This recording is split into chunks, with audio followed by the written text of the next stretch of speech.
Hello everyone, welcome to my another blog. আজকে দেখো আমি চলে গিয়েছিলাম একটু টুকটাক শপিং করতে। যাওয়ার পর তো দেখতেই পাচ্ছ কি পরিমাণ ক্রাউড, মানে এত এত এত ক্রাউড ছিল। তার মাঝখানে নিজের একটা পছন্দের জিনিস খুঁজে বের করা খুবই টাফ ছিল। যাই হোক, এখান থেকে বাবার জন্য ভাইয়ের জন্য শপিং করার পরে নিজের জন্য একটু দেখছিলাম। বাট ট্রাস্ট মি, আমার সব থেকে বেশি কষ্ট লাগে সেলারে আমার সাইজের একটা জুতা যদি আমি পেয়েছি, মানে একটা শু কালেকশন আমার 41 সাইজ নাই, মানে আমি আমার পায়ের সাইজ নিয়ে খুবই বিপদে থাকি। তো তারপর তোমাদের যার যার ভালো লাগবে তোমরা যে দেখতে পারো, আমি কিছু কিছু ক্লিপ নিয়ে রেখেছি তোমাদের জন্য, তোমরা ভিজিট করতে পারো, তাদের সেল অফারও চলছে।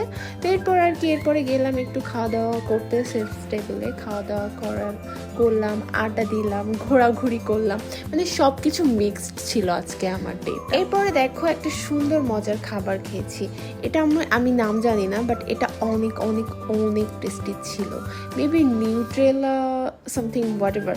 এখানে এত বেশি মজা ছিল, ট্রাস্ট মি, তোমরা যদি কেউ শেফ টেবিলে যেয়ে থাকো এটা মাস্ট ট্রাই করবা।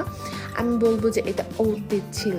এটা দেখতে অনেক অনেক অনেক বেশি ছিল। দেখো এই যে আজকে আমার সারাদিনের ব্লগ এতটুকুই ছিল। টাটা, আল্লাহ হাফেজ, সি ইউ সুন।